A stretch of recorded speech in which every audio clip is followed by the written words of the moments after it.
Sufism in India is associated with mysticism. From Kashmir to Kanyakumari, our land is abound with legends of great fakirs, magical amulets, and sacred dargahs.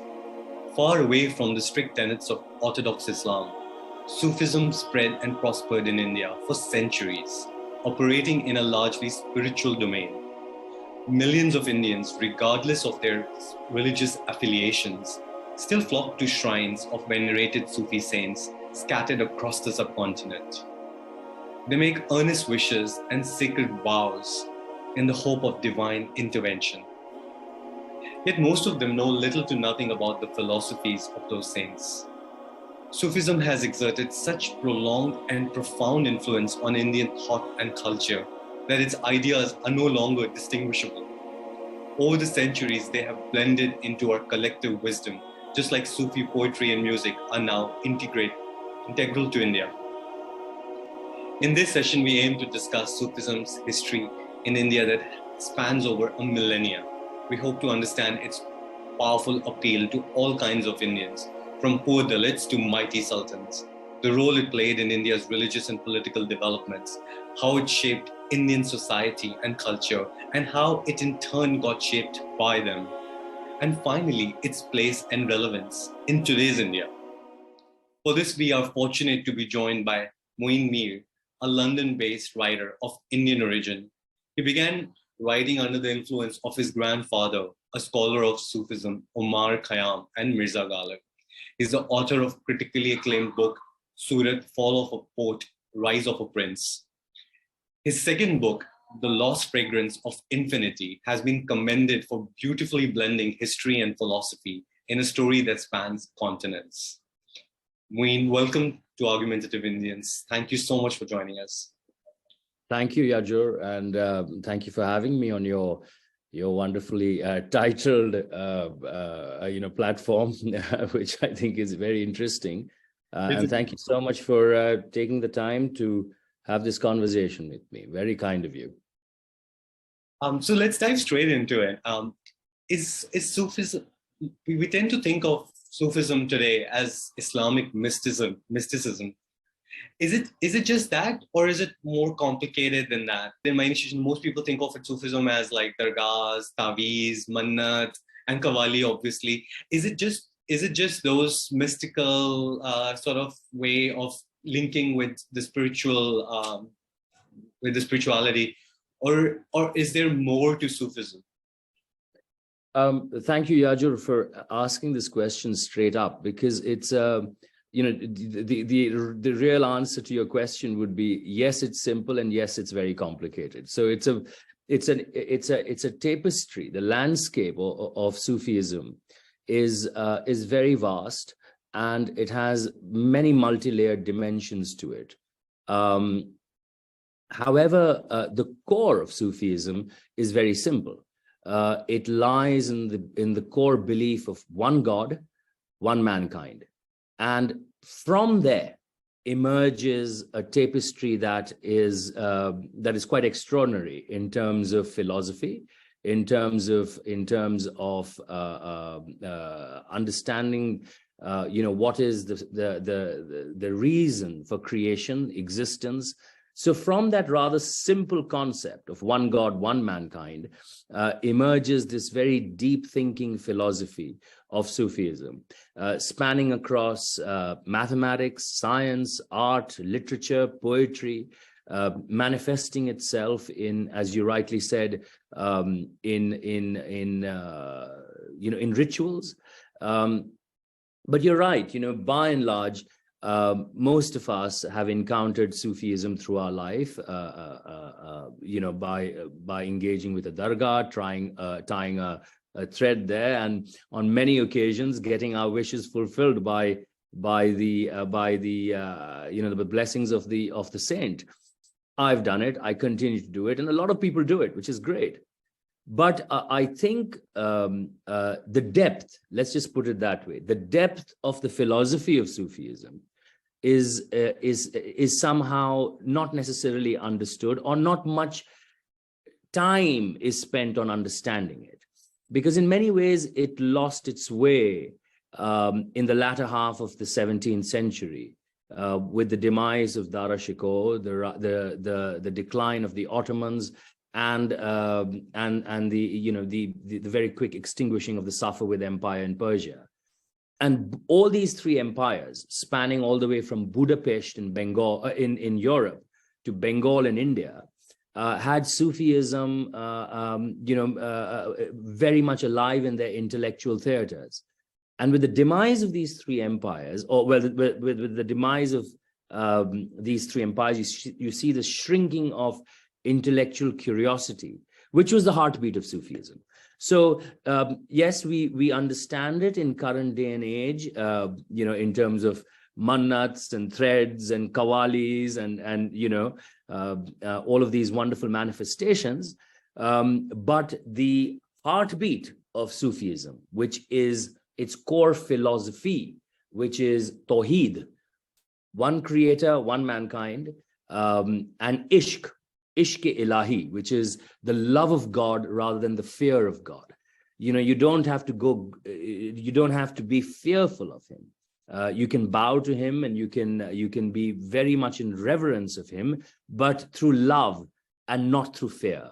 So Tawheed, Ishq, Tasawwuf, which basically is deep contemplation that a lot of Sufis did in terms of understanding their role in this world, and Khidmat-e-Khalq, which is the selfless service to humanity, are the 3 or 4 pillars of Sufism which I've written about in my novel. And I hope that gives the reader a basically, an interlude into something more deeper than just sitting and listening to a wonderful Rahat Fateh Ali Khan Qawwali. So, but you mentioned like the things that you mentioned, like thinking of Allah in a way that you love Allah, or relating in that way to God. That creates a very a perception of a very tolerant and very spiritual form of Islam, and which is interestingly also these 3 empires you mentioned, about Mughal Empire, Safavid Empire in Iran, and the Ottomans in Turkey. They were all known for their tolerance, at least during their peak period. So would you agree with the perception that Sufism is a sort of a tolerant Islam, or like alternative to the hardcore Islam that we see more in day-to-day newspapers headlines these days? I think Islam as a philosophy, forget about religion. Islam as a philosophy still remains a philosophy of great intrigue and of great interest, predominantly because of its simplicity. And Sufism took those simple values forward and what made them hold on to, as well as brilliantly bring those simple philosophies of love, compassion, tolerance, believe in the concept of one God, one mankind, no differences, unity, etc., was the fact that they somehow managed to, most of them managed to steer away from day-to-day politics and day-to-day power broking. So, for example, the likes of Mevlana Jalaluddin Rumi, who lies buried in Konya in Turkey, he used to refuse to go to the courts of the local sultans because he found the courts, a cesspool of intrigue and politics and hypocrisy.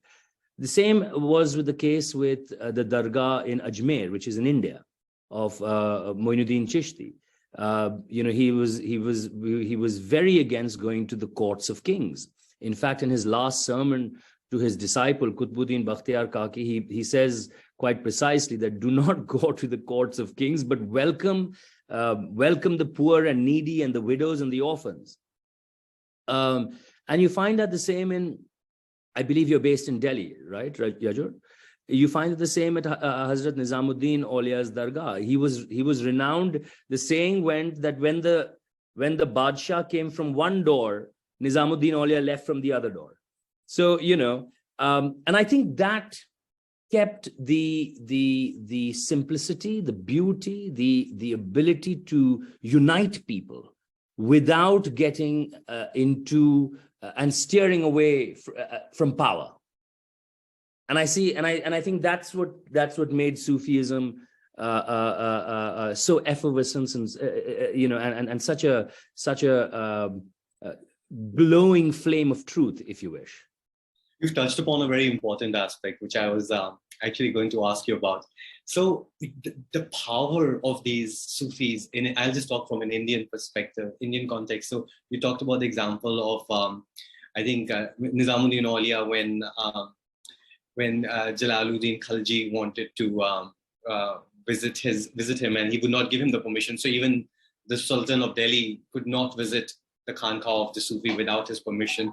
Later, we have similar examples when I think Feroz Tughlaq had to wait outside for audience with the Pir, just like a commoner. Or we have even cases of clashes where, for example, Ghiyasuddin Tughlaq is well known when he ordered the Sufi to vacate Delhi, and the Sufi said famously, "Dilli abhi dur hai," or Dilli duras. Dilli duras. Yeah, it's a well-known story for any Delhi lover. So there are all these interesting legends from the past that suggest how powerful these Sufi peers had become, and it wasn't always in a clashing with the state or with the political side. Sometimes we see the political side using them to bask in their glory. You have Akbar building his palace next to the shrine of the Salim Chishti. You have so many famous Mughals who want to be buried close to a Sufi saint shrine. Yeah. So, and clearly they realized that the glory of these Sufi saints was brighter than their own, even though they were the mighty emperors of this of Hindustan. So my question is, like, I'm struggling. What made these Sufis so powerful, like so popular that even the emperors were awed by them? I think the main thing that made them that made their existence very radiant was the way they united people, and the way they brought people together, and the way they broke down walls of differences. But most importantly, it was compassion, and it was compassion for all. And you can see that in the Khanqahs even till today, the way the poor are fed, the way the needy are taken care of, the way, back in the day when widows were left with little orphans, or there were free orphanages set up for those young children. So what really started happening back then was that the power of compassion was actually what radiated through these Sufis. And when you have that power of compassion, you become very accepting, because once you are bathed in compassion for humanity and for everyone, you become accepting of everyone. Now, but I want to take this another step further in terms of what made them so powerful, as you said. So one was the fact that they were compassionate, and they drew and they attracted, they became magnets for people coming to them, because they were not differentiating amongst people.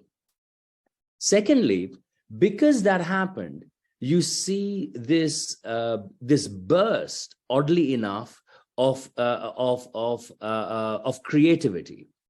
And from that compassion, from that all acceptance, from that love for all, which is an undenying love, you see the most exquisite poetry emerging. You see the most fabulous miniature painting coming out. You see the most glorious songs sung by minstrels. You see the most fabulous philosophy being written and rewritten and analyzed. And so you have this situation where the Sufis are not just magnets for people being drawn in and for it becoming a melting pot of humanity. It also then suddenly becomes this ignition point, if you wish, for the creative juices to flow. And, you know, when you are so submerged in compassion and love for each other, you know, you can't help but witnessing the emergence of the most fantastic poet, one of the most fantastic poets that India produced, called Amir Khusro. And he devoted his entire life at a Sufi shrine of Hazrat Nizamuddin Aulia. What actually happened to Mevlana Jalaluddin Rumi was astonishing. Let's look at Rumi for a second. His actual name, his full name, is Maulana Jalaluddin Rumi. Maulana, because he was a practicing Muslim. He used to pray 5 times a day. Jalaluddin was his name. Rumi was because Anatolia, which is modern day, the mass of modern day Turkey, was a part of the Roman Empire. And when he moved from Balkh to that part of the world, you were known by from the place in which you lived. So Rumi became a part of his name, right? And he accepted it all. He accepted, you know, the title of Maulana. He accepted his own name. He accepted the name of the new country that he had come to reside in. But what made Rumi... And everyone, that's a common practice in the whole world, calling people by the places they originate from. Exactly. So, but what made Rumi different was that he had the power of imagination. He had the power of curiosity. And from that came a blaze poetry. You know, his without imagination, without curiosity, without love and compassion, you can't really have creative energy flowing, you know, free-flowing creative energy. So to summarize an answer to your question, Yajur, of course, the most powerful thing that made the most important thing that made them powerful in terms of influencing people was the fact that they had compassion and they united people and brought people together. That was number one. Number two, they became an engine for creative thought, whether it was philosophy, art, science, or mathematics. Not very many people know that Sufis were at some of the Sufis, not all of them, but many Sufis were at the forefront of mathematical innovations. One of the most primary examples of that was Omar Khayyam, who lived in Nishapur in Iran, a devout Sufi, given to the love of God and poetry and all of that, but extraordinarily rational. So you have this incredible mind which has the softness of a poet, but the rationality of mathematics. And Omar Khayyam, inspired by Indian mathematicians, goes on to invent modern cubic equations. The ones that we use today are his inventions. So this is what made the Sufi mind so attractive. Compassion and curiosity, creativity and imagination, and reason and logic and flair all blending together. Can I just ask you something? I was just thinking when you were saying this. Is it possible that a lot of these things, compassion, charity, and rational thinking, these are universal? Is it possible that some of these what made this peak Sufi period so glorious was its general allowance to be open to every kind of practice and thought process, which allowed a lot of these things to prosper within it. Basically, it was a form of Islam that allowed easy interpretation. So you could have something like painting in it, and you could have music and science, which might actually contradict some of the religious edicts, I guess. But you allow for all of that, and that loose interpretation allows the prospering of science and arts, which is probably what ended with the end of these empires, as you mentioned earlier, that freedom went away. And that's when we see the decline probably of arts and science and everything together. That's right. And I think it all begins with, wanting to be curious, wanting to know, wanting to learn. And the Sufis looked at, for example, the first revelation of the Quran, which begins with the word Iqra. And Iqra means read, learn, educate yourself. And the Sufis didn't, confine it only to the Quran. For them, Iqra meant learn about sciences, learn about nature, learn about other races, learn about people, learn about art, learn about history. And that brought about some real interesting stalwarts into the play. For example, the man who, the two Sufis that really come to mind who are at the forefront of this, taking curiosity forward into new fields. One of them is a gentleman called Abdul Rahman al-Sufi, and that was his name, al-Sufi. And he used to live in Iran. And he was greatly inspired by Brahmagupta, who was the Indian mathematician who invented the concept of zero many years ago, many years prior to al-Sufi. Anyways, to cut the long story short, Abdul Rahman al-Sufi flings himself into understanding astronomy and the planetary systems, which have already, many forays have been made into that in the past. The Indians made forays into it, the Greeks made forays into it. And so there's this fantastic amount of knowledge that he can actually delve into to further his own education. And he starts investigating astronomy. And he, oddly enough, writes a book called The Book of Fixed Stars, which is the first book to outline the Andromede galaxy. So much so that the International Space Research Agency in I think in the early 2000s named a crater on the moon Al-Sufi and an asteroid Al-Sufi after this gentleman called Abdul Rahman Al-Sufi, who found the Andromede galaxy. And you also have another gentleman called Ibn Khaldun, who lived in southern Spain. He was born, he was born in Morocco, in Tangiers, but he went to southern Spain in Andalusia. And he was a practicing Sufi himself, but deeply given to understanding history as a science and not just as chronology of dates. You know what I mean? He lived in the 14th century, and history was, back then just written in a date, in a form of dates. The emperor did this, the king did that, he waged war, he won, he didn't lose, he's done so much charity. And many kings across the world liked to propagate their own way of life, and their own magnanimities. But Ibn Khaldun looks at history quite differently. And he's the first man to say, no, let's look at history as a science, as a social science, and understand what it means for a rise and fall of an empire. And he wrote this book called Muqaddimah, which went on to become, the benchmark of understanding history as a social science. And it's basically, to cut the long story short, it's basically the first book in history that says an empire at the most will last for about 5 generations, after which it starts losing something called asabiya, which means solidarity.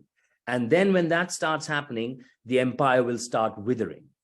And that's a formula that he puts together in his book.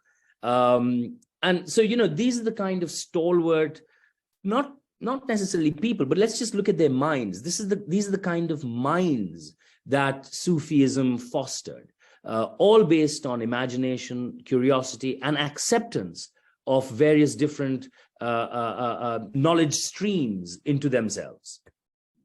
A popular view in India is that when Islam first came to India, it ended up in destruction of a lot of knowledge. People often quote the examples of the Nalanda University and everything. But it's interesting to me that the example you just shared is a nice counter example as well. I mean, while that is true, but this is also true, that how they are taking up the ancient knowledge of India and building upon it and spreading it in the world. So there is always two sides of the story, which is fascinating. But what still leaves me confused is were these people consciously aware that they are Sufis? Like, did they make a conscious decision that I'm going to be Sufi? And what did that even mean at the time? Or is it now that we look back and say, okay, the way these people, they should be categorized as Sufis and the others should be non-Sufis? Like, precisely distinguishes, like what is the specific practice or thought which separates somebody from a Sufi versus a non-Sufi? Yeah, well, that's a good question, Yajur. I think hindsight is a great asset for all of us. We can look with a magnifying glass and we can say this could be done, that could be done, and this is what they were, and this is not something that they were. But yes, Sufis did chisel out and carve out a unique identity for themselves. They did it conscientiously, and they did it, understanding very well that they would be looked at quite differently. A lot of them were looked at as mavericks by some of the clergy that couldn't understand their effulgence of knowledge and the fertility of their mind to learn. A lot of them lost their heads. And a lot of them, paid very heavy prices for their beliefs. But how does one become a Sufi, and how did it all start? Well, but with them heretics, like you're saying that these people diverged, right? And that is why their heads, they lost their heads sometimes. But what is it that they did which contradicted the mainstream and positioned them as perceived heretics? Well, I think a lot of them use the imaginative powers that they were blessed with, which basically meant that, for example, if you read some of the poetry of Rumi or even Hafez, it's steeped in love, and most importantly, they use metaphors. So, for example, Hafez uses the metaphor of a woman's arched eyebrow, a wine cup, to explain his deep, mad, insane, passionate love for the Creator. He falls in love with God because God has created something so beautiful, right? But the narrow-minded clergy could never wrap their head around what Hafiz was trying to say. So obviously, a lot of these Sufis were castigated and were cornered and all of that because of the liberality of thought, if you know what I mean. And they were not digressing from their faith. They were devout Muslims. They were, the name Hafiz means someone who knows the Quran by heart. As I said, Rumi's full name is Maulana Jalaluddin Rumi. So he was a practicing Maulana, but they were deeply creative. And that didn't sit very well with the one-dimensional clergy who lacked complete imagination. But to answer their conscious choice to think of God as to connect with God in a way of love as opposed to fear puts them at odds with the clergy. Precisely. So, but I just want to answer your question, Yajur. What you asked about what do you do to become a Sufi? How did that distinction begin? The Sufis are a distinct lot because they have their own schools. There are different schools of Sufism. For example, there is the Qadriya order, there is the Mevlana Jalaluddin Rumi order, there's the Chishtiya order. And to become a Sufi, you have to have a murshid who is your guide and your teacher, who takes you in and then basically teaches you the way of tasawwuf. Tasawwuf then becomes the heart of meditation, which you have in Christianity, you have in Hinduism, you have in Buddhism, you have in all faiths. But you have to do it under the guided principles of a teacher. And tasawwuf became that kind of meditation where you recite the name of God, you abstain from, not necessarily day-to-day life, but you intellectually retreat into solace and solitude. And a large number of them became ascetics and hermits. You step away from materialism, and all these schools of thought, whether they were the Chishtiya or the Mevlana or the Qadriya or the Naqshbandi, they all practiced this kind of Sufism. Some of them more vigorously, some of them a little bit with a bit more freedom. But yes, there is a distance between the worldly affairs and your drive towards becoming, if you, for lack of better expression, one with God, or what they call vassal, the final union. Some people call it as visal, some people call it vassal. Some Sufis, it's the same as nirvana in Buddhism. It is, you find it then taking a form called fana in Sufism, where you lose all your carnal desires for this world. But you're right. It is a distinct. They are distinct schools, and they are followed. They follow a method of tasawwuf or meditation. I can totally see how in India people would relate to a lot of these concepts, because India has had a history of renouncement going back centuries, if not millennia. Right, the whole debates between renouncer and yes, older, those debates have persisted in India since time immemorial. So they would totally be able to relate to that. But actually, that's also something that I find interesting, because we start seeing that first Sufis start coming into India in the late 12th century. And after that, it's suddenly they're just so popular, and like we are told that thousands or hundreds of thousands are visiting their khanqahs. And in such a short time, they're able to find a huge following in India. And so it makes me think that India was a very fertile ground for the beliefs or practices or philosophies they brought with them. Yes. Have you had any thoughts on like what made India? Was it because that India was already very diverse in terms of different thought processes? You had all these different schools of thought already at play. You still had the Shaiva schools and the Vaishnavas and all sorts of different doctrines were there. So it was very easy for another doctrine to sort of become part of this large, diverse milieu. I think, yes, that's one of the primary reasons. India is blessed with a beautiful soul, a soul that is, so all accepting and all unifying, which is very unique. And I think that could have definitely played a role in that.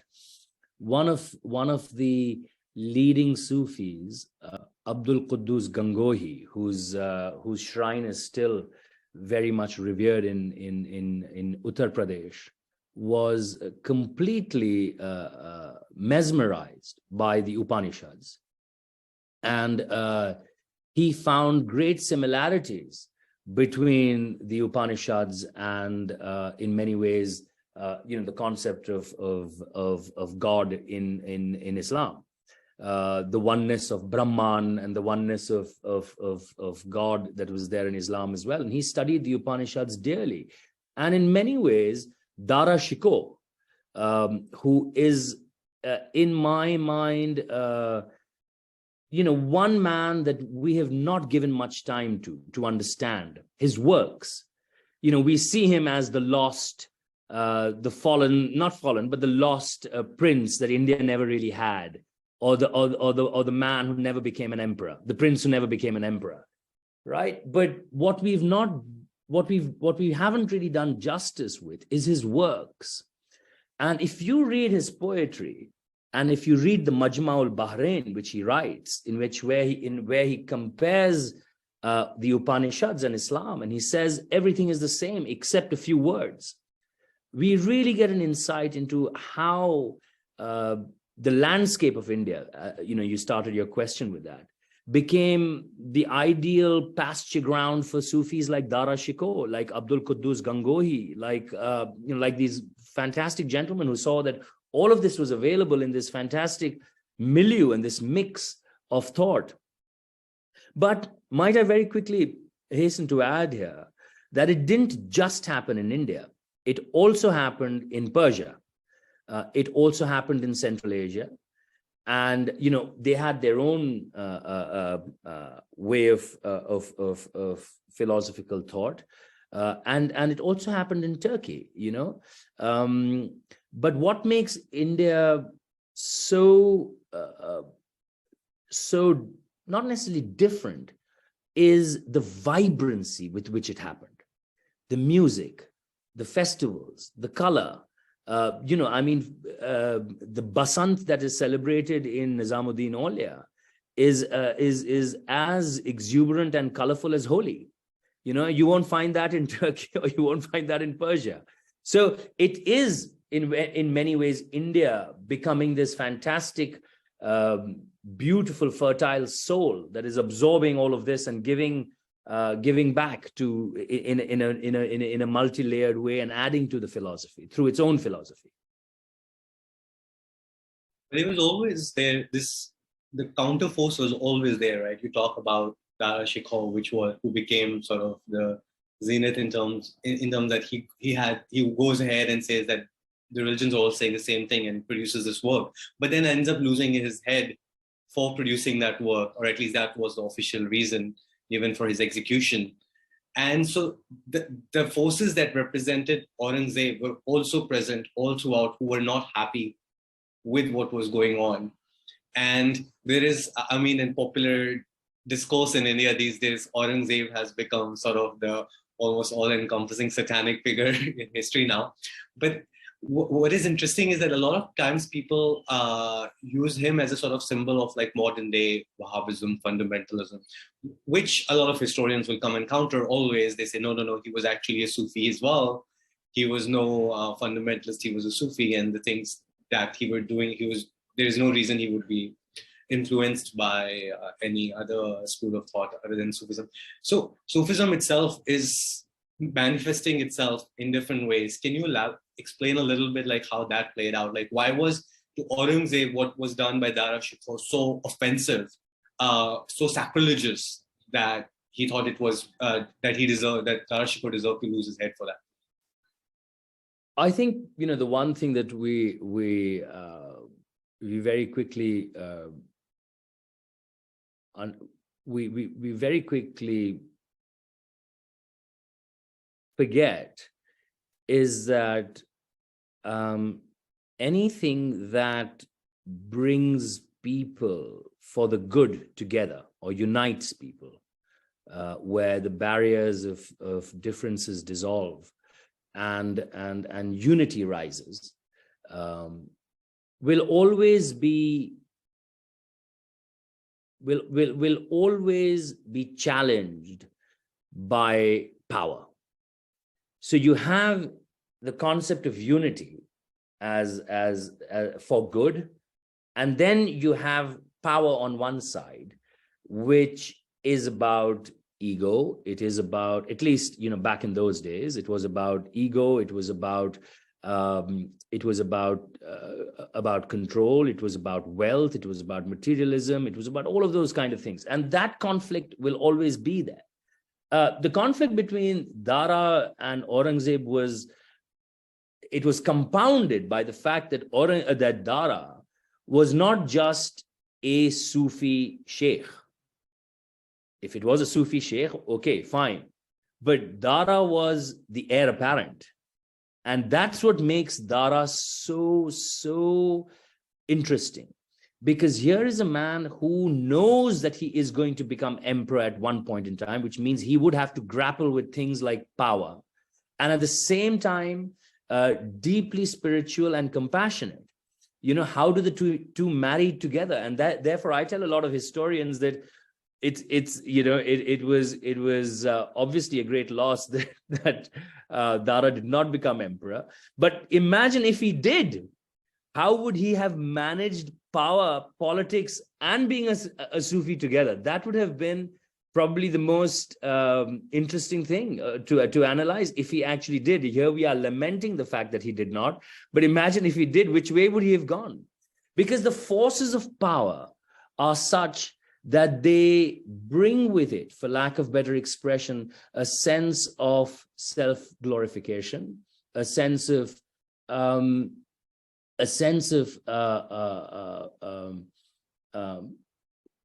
deep ego pandering, and a sense of imposition on others, which are in complete direct conflict with what Sufism stands for. Yes, sorry? That's exactly contradictory to the concept of fana. Sufism. So you have these situations where power would actively seek out Sufism, to use it to get into power, and at the same time be threatened by it. Dara had a mass following of the masses because he was much loved and cherished for his compassion and his mystical way of life, and what very many people don't know, that two of Dara's Sufi murshids, Hazrat Bari in particular, used to take Dara Shikoh into the huts of the poor peasants and farmers to show him how badly they lived, and to inculcate in Dara a value for peasants and farmers. So, to really inject a sense of compassion within that crown prince. And so I think many times, power and the great khanqahs of the Sufis would be at loggerheads, particularly because both of them were so powerful in attracting people. And so they would obviously at some point in time clash, which they did which they did. So politics was obviously at play, but also we see after Aurangzeb becomes the emperor, being a pious Sufi, he still goes ahead and tries to discourage music, drinking, dancing, painting, more elaborate architecture. He does all those things, which a lot of them we associate with Sufism, the brilliance of art that Sufism brought about. And he thinks he's doing a lot of that being a pious Sufi. He brings back the jizya, which is obviously a discriminatory tax form. So whereas Sufism is more, had been propagating equality between people, fraternity and equality. So there is all of this going on as well. So I just want you to highlight the sort of the differences in Sufi ideas as well, like in terms of like it's not how heterogeneous Sufism itself was, and how there were different ideas contesting within this larger sphere of Sufism. So let's just look at the Chishtiyas stayed away from power and the courts of the kings and emperors for sure. The Naqshbandis did advise some of the kings. I'm not sure about how much, but they did. We do know for a fact that some of the Naqshbandi Sufis were even present in Mughal courts. So yes, there is a difference in the Sufi way of in the Sufi tariqah's relationship with the people in power, particularly the emperors. Majority of them dissociate themselves with them, but there are some who are linked with them. But I do want to talk a little bit about, I am not a big authority on Aurangzeb. I don't know, I don't know him, or I haven't studied him as a personality to great extent, because honestly, he doesn't interest me. His brother interests me, and his brother interested me immensely. But I don't know whether Aurangzeb was really a Sufi. There are people who say he was. There are people who say he wasn't. There are people who say he was a deeply humble man because he used to knit his own caps and sell that money, earn a living from selling that money. There are people who say that he was a mad, ravaging beast. One can only try and figure out this man who comes to power, and oddly enough lands up ruling an empire which is at its largest in terms of landmass. The empire that Aurangzeb rules is almost double the size of what Akbar rules. Yes. How does he do that without compassion? I don't know. And how does he do that? And eventually, what lands up happening is because of what we do know is that he was terribly rigid and terribly, orthodox. We do know that. And I think that is one of the reasons, the primary reasons for, the Mughal Empire splintering off after his death in 1707. yeah. But I'm in no position to comment on whether he was a Sufi or not. No, because I thought maybe the fact that the Naqshbandi is just the Sufi sect that he chose, as opposed to his siblings who were, I guess, Qadariya, were more inclined towards Qadariya order, and his ancestors who were more inclined to the Chishti order. Yes. That may have had something to do with it, because the Naqshbandis are the ones who discourage music or sama as a Very form true. of veneration of God. Yeah. That's, I thought it might be, I mean, but it's a lot of speculation because he didn't really give us a background. Yeah, I mean, we can only speculate, but you're absolutely right. The Chishtiyas and the Rumis, Mawlana Rumi order, as well as the Qadiriyas, they encouraged music, they encouraged art, they encouraged poetry. And yes, you have, undeniably, you have the Naqshbandis holding back on that, taking a more conservative approach. And that could very well explain Aurangzeb's inclination towards them. What could also be, and once again, it's pure speculation, what could also be is that, he must have seen Dara's great and deep connection with the Qadiriyas. And he might wanted to have spun a completely new identity for himself, divorcing himself completely from Dara, and must have chosen, to be affiliated with the Naqshbandis, particularly when the two brothers so profoundly hated each other. I also wanted to ask you about the other thing that you had said earlier, Sufism in India versus Persia and an Ottoman Empire. Like, how did Sufism evolve in India that was distinct from its evolution in those two other great empires? Okay, I think I'll hold that with two examples. Let's look at poetry, and the one Sufi that stands out in India, and a complete genius, is Amir Khusro. He takes Persian and he marries it with Braj Bhasha to give us the most exquisite poetry. And particularly, when you hear a verse like Zehale Miski Makunta Ghaful, Torai Nena Banai Batiya.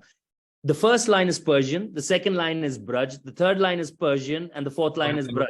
You have to be a genius to come up with something like that. And it is just one verse. There's a whole, divan on that. So in this way, you see that distinct marrying of different cultures through the Sufis in India. Once again, the enormous impact of the Upanishads on Hazrat Abdul Quddus Gangohi, who reads that, and then of course Dara Shikoh, etc. In Persia, it's a little different because their language doesn't change.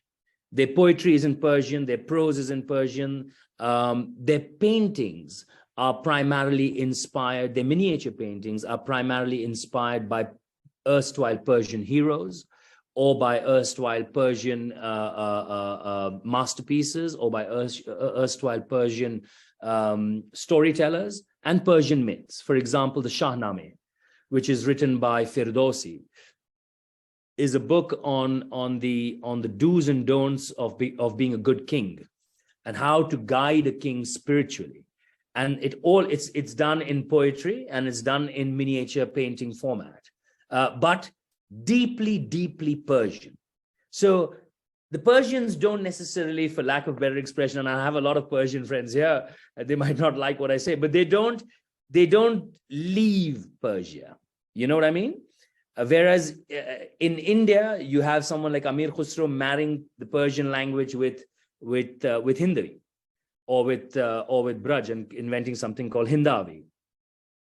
Coming to Turkey, now here it gets interesting, because as the Ottoman Empire expands from Anatolia and it makes its way into the Balkans, which is Eastern Europe, you have a lot of Eastern Europe influence on the Sufis of Turkey, and that finds itself in language, in attire, as well as in painting. Now, one of the most amazing stories is of a Sufi who's buried in Budapest in Hungary, and he's called Gul Baba, and he was called Gul Baba because he was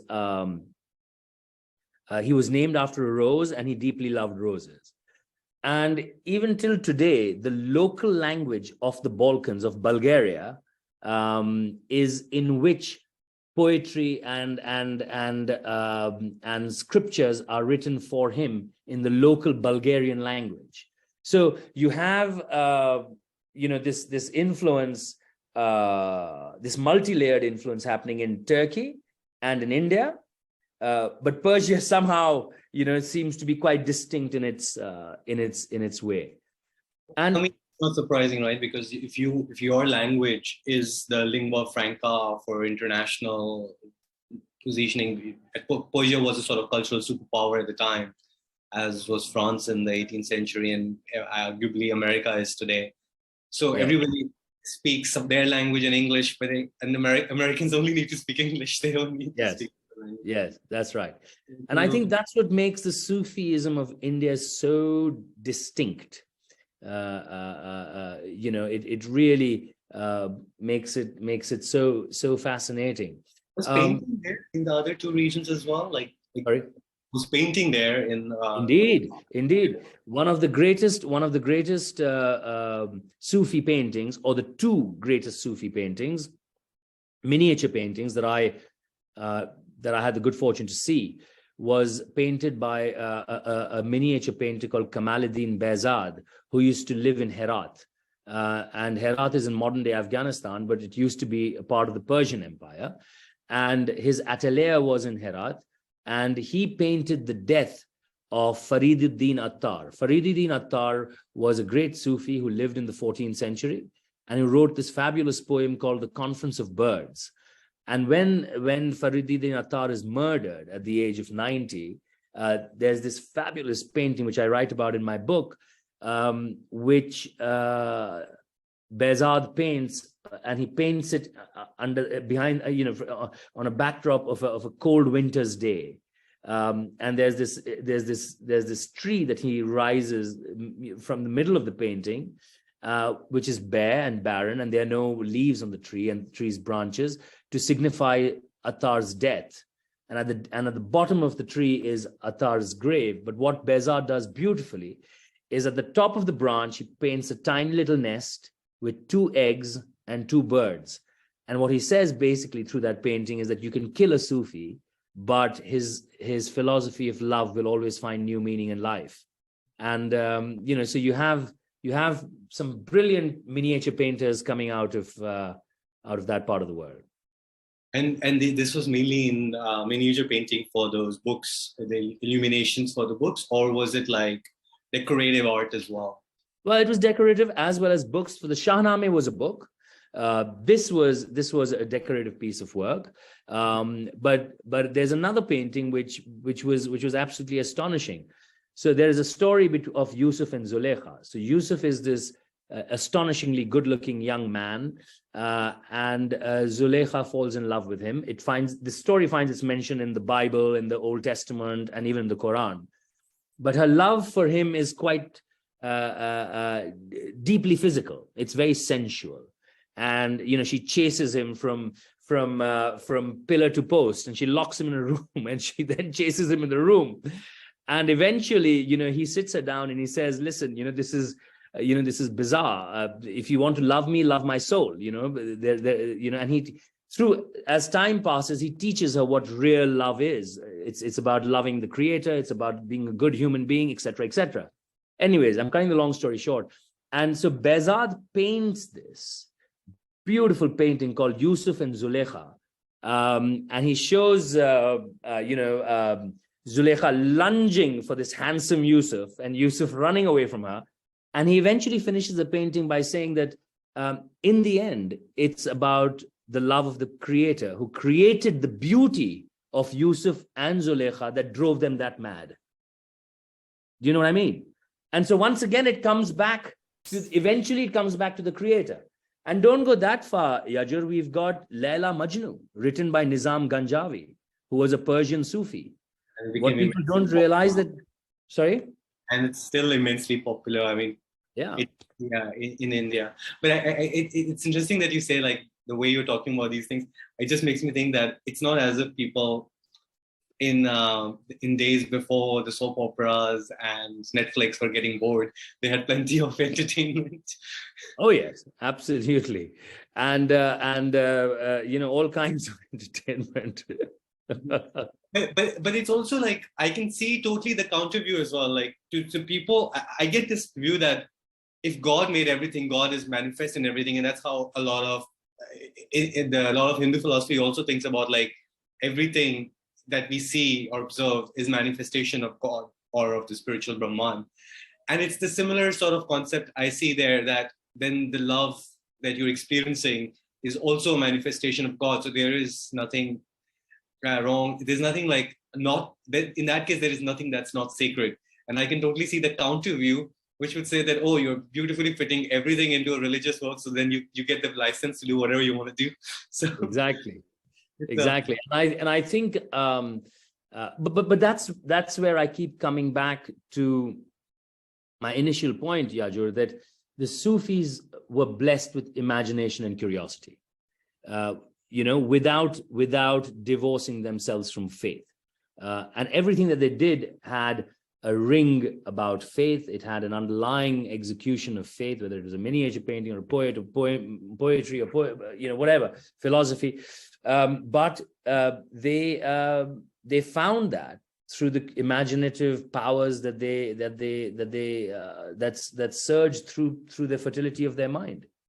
And sometimes it's the way the poetry that comes out of this is just so romantic, and it's hard to fathom that this is really somebody's trying to connect with the spiritual. Like you mentioned, Amir Khusro. I mean, I only know stuff that I know from Bollywood, but even like when we hear songs like Chap Tilak Sab Chini Re Mo Se Naina Milai Ke, or like I lost my sense and identity just from your glance, or Khusru Nizam Ke Balbal Jaiye Mohe Suhagan Ki Re Kini Re, sorry, Mo Se Naina Milai Ke. Like a lot of that is like, it's hard to fathom, because the other Islam that we see today and the way it's presented to us, it's very focused on sternness of God, like if you don't cover yourself fully, you're actually offending God, sorry, or if you're not doing these things. So God is presented in a very stern way. And here in Sufi poetry, God is this lover with whom you're taking these liberties and you're wanting to kiss, and you are saying that I'm dazzled by you and I'm your bride and whatnot. Like it's a completely different paradigm. Like what I'm thinking is like, is it even like the same religion? Like, are they even connected, or is this something completely? Should we treat it as a completely different religion now? No, it's completely the same. It's the same faith. It's the same religion. Sufism is the heartbeat of Islam. It's what is sad is that I begin my book by saying that the demise of those three empires, left a vacuum of sorts, and this kind of rigidity. I'm not saying that there was no rigidity during the time of the Ottomans and the Safavids and the Mughals. I'm sure there was. There absolutely was as well. But you also have this effervescence and this gorgeous, this most radiant, and most beautiful rendition coming forth as well. But there is a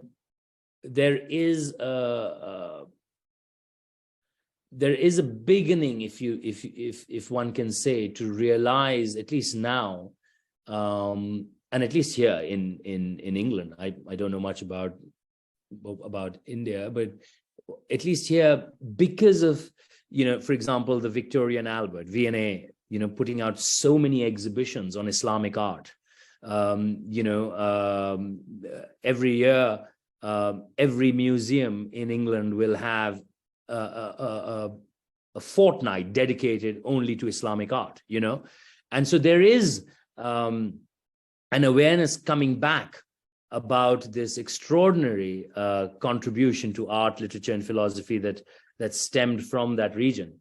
But no, I would disagree that it is another religion. Sufism is definitely the philosophical. I would even go deeper and say it is the philosophical heartbeat of Islam, rather than just saying that it is a cultural representation of the faith. In my opinion, it is the philosophical heartbeat of Islam. It finds its inspiration points also in the works of Aristotle and Plato. And let's not forget that these, the works of the great minds like Aristotle and Plato and all of that saw some of the most magical poetry, by Homer, So in the same way, Sufism is the philosophical heart of Islam that stands lost in today's political in today's Islamic political states, if you know what I mean. So right. You wouldn't see it. Unfortunately, you wouldn't see it in a Bahrain or in a Kuwait, if you know what I mean. And quite tragically, you don't even see it in Iran today, which is really, really tragic. Right. Yeah. And definitely not in Afghanistan. Yeah, no, I think it's a lot of the fundamentalist schools have taken over, and they see the Sufism as heretics. And I mean, obviously, I didn't want to get into this, but obviously, it's well documented how many attacks have happened on Sufi shrines. Yes, in varied places, including on the Indian subcontinent. Yeah, and it's a great tragedy. It's a great tragedy because this is the only counter to violence. The way Sufi philosophy plays out, and the violent attacks on their shrines, on their philosophical schools is a tragedy. Do you attribute the decline of Sufism entirely to the growth of Wahhabism, or had the decline started before? Like, when was the zenith of Sufism in India, for example, I think in India, the zenith of Sufism was at least, and what I term as zenith of Sufism is when I would look at the philosophical curiosity, which then informed art, literature, poetry. So for me, the real high point was somewhere towards the end or beginning of Jahangir's reign. Oh wow! You put it far for Darashikoh. You see. Darashikoh, in my opinion, Yajur Darashikoh is a last flickering flame. He's the last flickering flame that comes alive. But in terms of philosophical thought, I think that was the peak, where you had real curiosity, where you had real understanding of, the concept of Wahadatul Wajud, which is the unity of being. And a real understanding to know more about it and understand it at greater lengths. You had mystics, sheikhs, all these wonderful people actually taking a deeper dive into Ibn al-Arabi's thought, which was Wahadatul Wajud was, Ibn al-Arabi's thinking. And after that, you have moments of curiosity, like, for example, Darashikoh, and even after Darashikoh, in the sister, I would mention, she doesn't get enough mention, but Jahara. But once again, these are flickering flames. What I think is the real, what you would say, where they are truly entrenched in the system and creating new work is in the 16th century. So or the 17th century. The philosophical and inquiry had ended. Like, they were no longer looking for answers, and so the knowledge was not expanding. The philosophies were not. There was not much more in terms of philosophical inquiry going on. That's right. After that, it became much more ritualistic. That's right. people go, they still sing those songs and everything, but it's become much more just ritualistic, and these practices are there, but the the expansion of that knowledge had stopped after that. You've struck the nail bang on the head. It becomes ritualistic, and there's no innovation. There's no innovation scientifically, there's no innovation philosophically, and there's no real innovation in terms of fabulous Sufi poetry.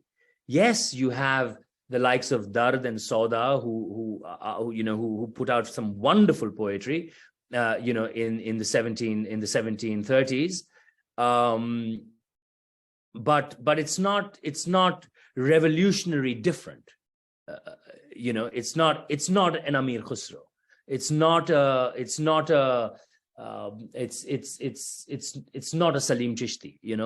It's interesting to me because the period where Sufism was proliferating was a period of, well, it's seen as a period of huge turmoil for India.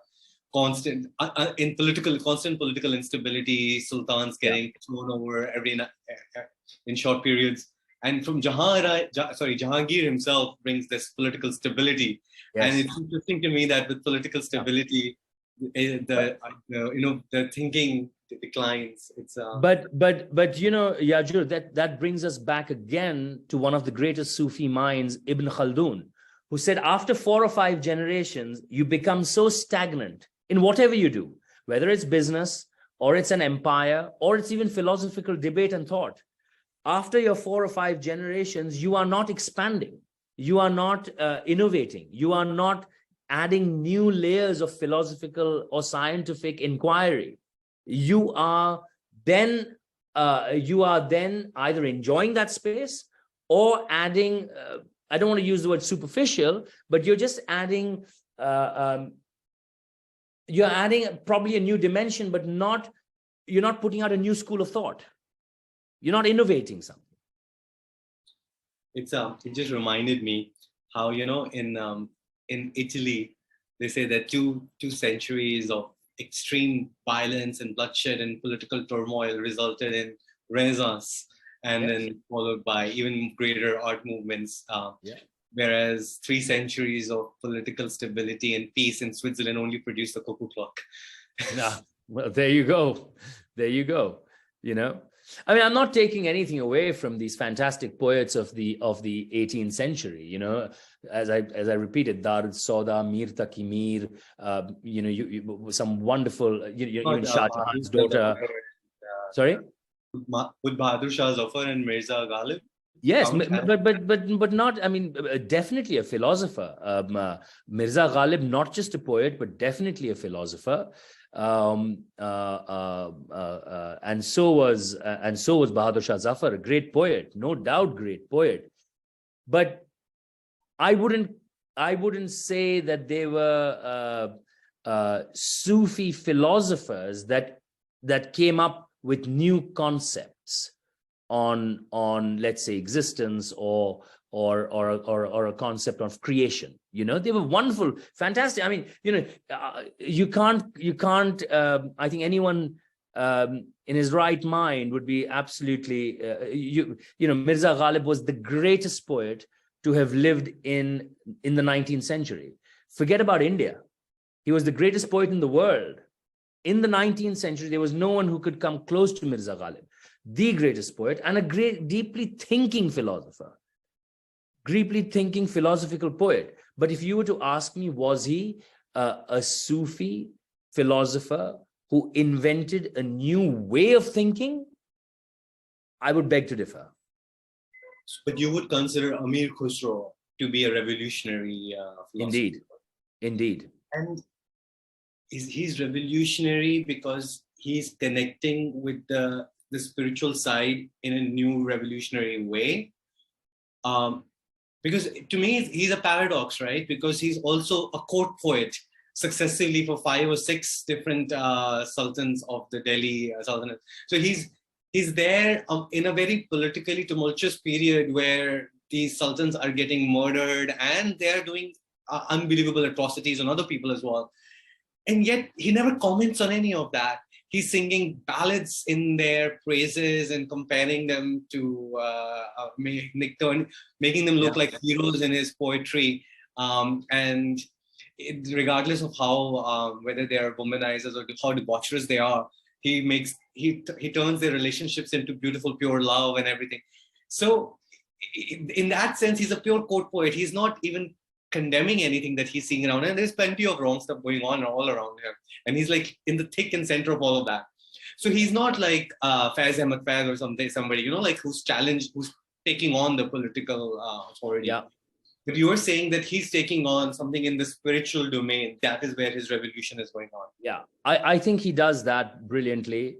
He integrates brilliantly. But what he does is he is very, very self-critical. And there are not many poets who can do that. And you catch glimpses and at times a lot of a real understanding of the deep sense of helplessness that he feels. For example, he writes a particular verse where he is in conversation with his own intellect, and he questions the concept of greed, and he questions the concept of the intellect's existence, and he questions why does intellect exist when God can actually, you know, suffocate it and make this world a far more peaceful place. So while he is not opposing the Sultan in his court, he's going back a deeply troubled soul. And in the poetry that he puts out in solitude and in quiet, in the quietness of the night, where he introspects and he puts himself out there to be questioned, he is quite brutal and ruthless with himself. You know, and for anyone who is someone interested in Khusro and his thought, you do pick up a lot of elements where he's very, very, very self-deprecating and very self-critical. Not necessarily saying that, oh, Khusro, why haven't you risen up against the Sultan on all of that, but more about, are you that weak? Is your intellect so feeble? You know, are you so held at ransom by greed? And he leaves you with these questions about himself, which not very many poets dare to do, you know. So yes, he's doing that, and one can only we as outsiders can only look at these great poets and say, as you rightly said, you know, hindsight is a great, you know, on our hindsight we can easily plot and plan and say, you know, what did they do and what didn't they do right? You know, he had to earn a living. He had to sustain himself. He needed an income. He was probably used to a particular way of life. And maybe these were the things that he, you know, he as a human being has, you know, takes importance, you know, and as a poet, he does challenge them as well. I mean, in all fairness to him, he does give away a lot of those grand rewards that were given to him. He gives them away to the poor and to charity. He's very well known for the amount of charity work he did. So, and it's not like he built palaces for himself or his family, which he didn't have. But it was just interesting to me because I just wanted to understand how he comes, because to me he's like this amazing court poet in terms of like how he's, regardless of which sultan is on the throne, he's constantly praising them, which I understand. That's probably why he went through 5 different sultans, whereas everyone else around him kept getting murdered. Yeah. So, yeah, I mean, you know, Mirza Ghalib used to praise, you know, Zafar, who was a terribly weak king. Mirza Ghalib used to write for, you know, he used to write poets for various different nawabs who were quite debaucherous. So I think you had to earn a living, you know. Critical of the British, actually. He said, actually, these people are fairly. So that's also quite interesting, Ghalib's view there. But coming back to this, so Khusro did not go into this, but do you find any other Sufis from that time who openly criticize the political state or power or what's happening, because they lived in very momentous period time, right? Like there was a lot of social upheaval going on around them. Do you see them commenting upon that anywhere, or did they remain spiritual? Did they see their role more as the people who are afflicted by all this political turmoil and violence, they're giving them spiritual solace. Is that how they saw it? I think that was definitely one aspect, but I think they also made it a point to steer away from courts, which basically meant that they wanted to be the ambassadors of compassion and kindness and generosity. But there have been occasions where they have been criticized. Nizamuddin Aulia criticized Ghiyasuddin, and that's why he that famous statement, Dilli Durast. You had Sufis like Sarmad saying Anal Haq, God is in me, and for that, paying the ultimate price and being killed by Aurangzeb. And there were quite a few Sufis who actually, Rumi, for example, criticized a great minister in the Sultan's court, and the word, you must have heard, this word parwana. Parwana basically is a moth or a butterfly that circulates around a flame. And sorry? So many Bollywood songs have taught us all this vocabulary. And Rumi is so critical of this minister in the court of the Sultan that he calls him Parwana, someone who's so intoxicated by power that he just circulates the flame. And he's done all kinds of treacherous things, and he comes to Rumi seeking mercy, and Rumi refuses to meet him. So you find these moments where they are critical, and they might not take a deeply political stand of removing an emperor and replacing him with someone else, but yes, there have been moments of them criticizing him. So one historical view is that while they maintain their distance from the political power and basically came out clearly that our domain is spiritual, but they still were pretty much the backbone of the Delhi Sultanate. I'm just talking about the Indian context. Like, they still became the Sufi sect spreading all across North India, became the essential, moral backbone of the Delhi Sultanate, which gave it legitimacy among the masses. So in a way, while they were sometimes in conflict, but they were still serving the Delhi Sultanate. I don't know whether it was intentional or unintentional. And then there is another view, because right now a lot of the Indian history is contested.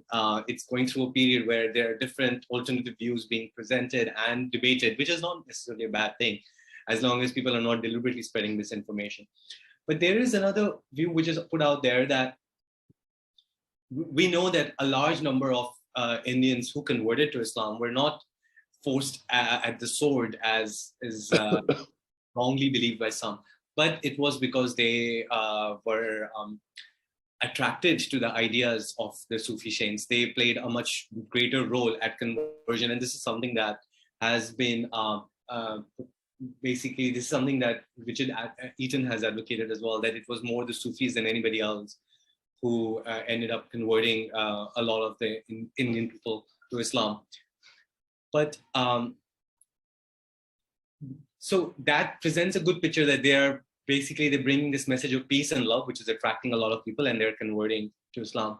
But interestingly, they don't go anywhere without the sword. So the counter argument is that they follow the sword. So first you have a conquest by any of the Turks or Persians, and once they get the territorial control, then the legitimacy is brought by these Sufis, who then always follow, but never venture anywhere outside the Islamic domain, like the territorial domain. They never venture beyond that.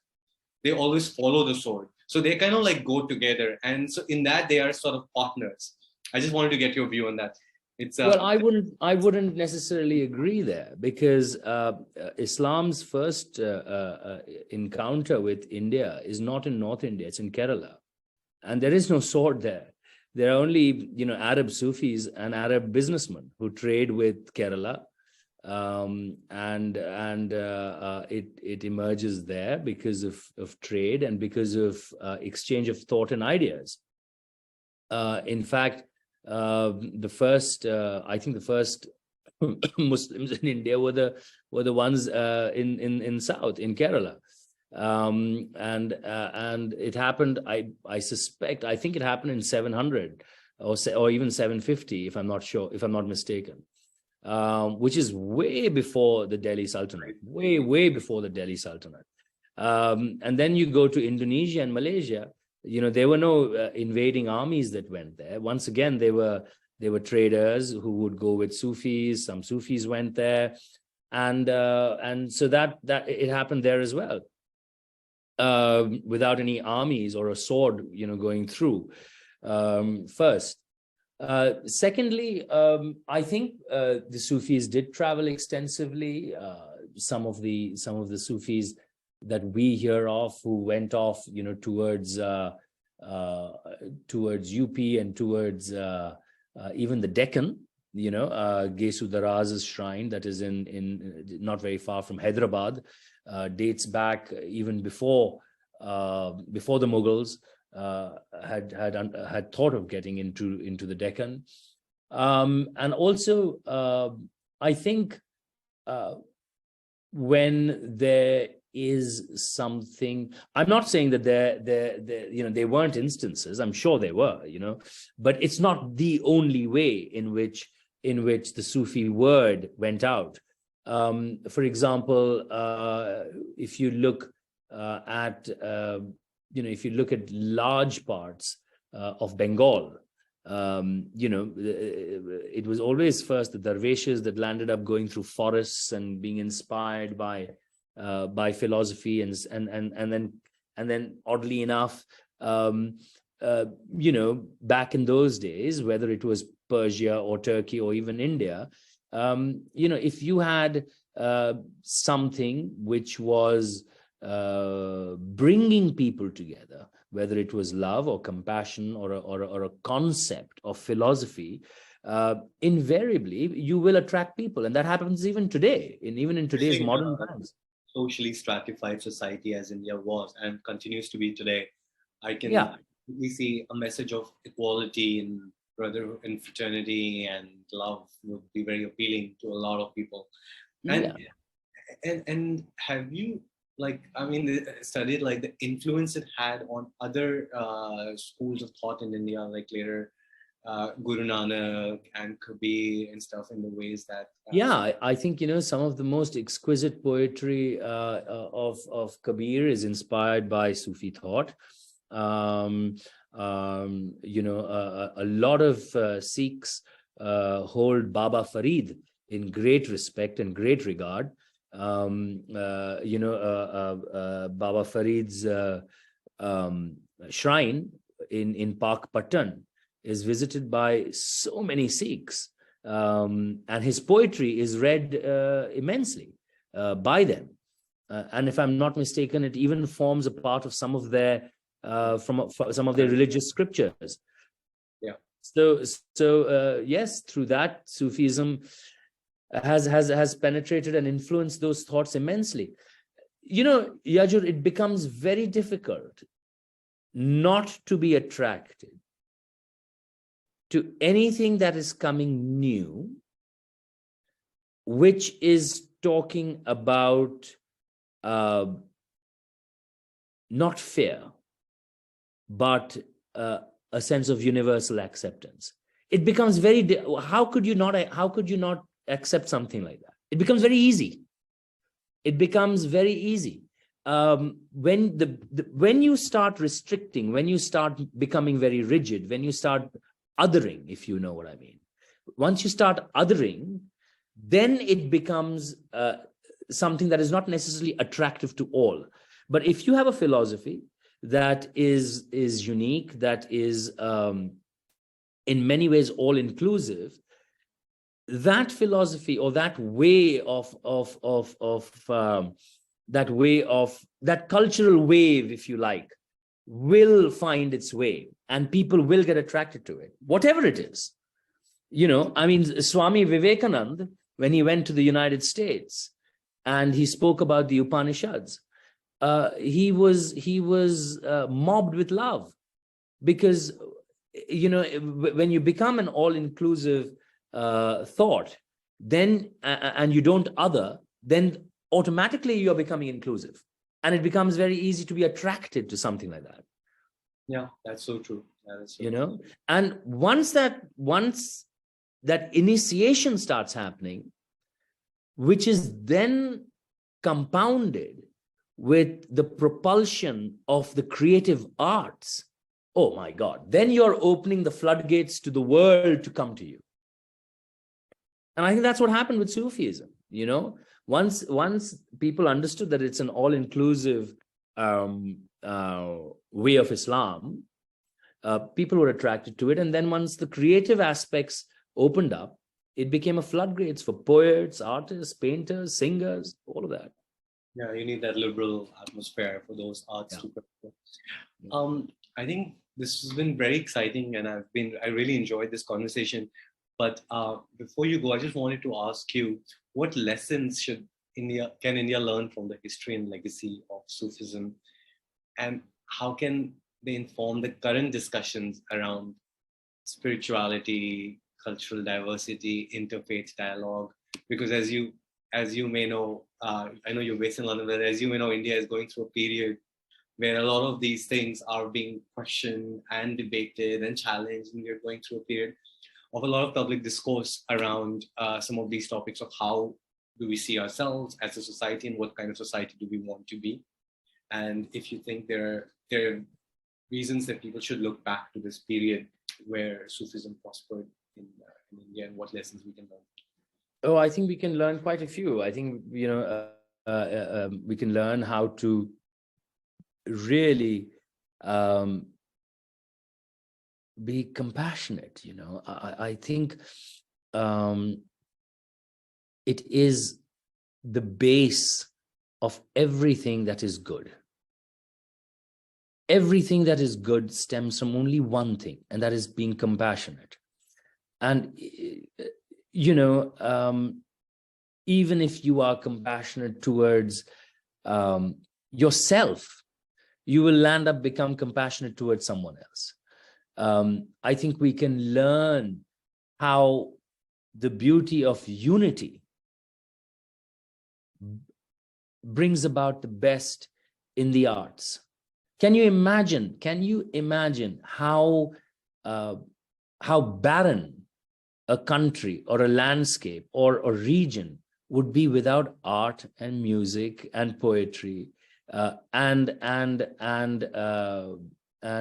painting and writing, and all of these find themselves coming up in a great new rendition in Sufism. You know, but Sufism is not the only philosophy that's propagated it. You know, there have been, you know, some of the most, Sikh philosophy is so beautiful. You know, some of the most fantastic kirtans I can hear when I walk into a gurudwara. I hear that in some of the most wonderful temples that I've visited, the Jain monasteries, etc.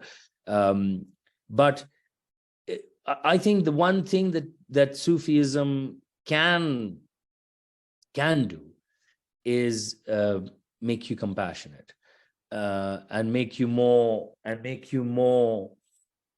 fearless and really, fearless of God.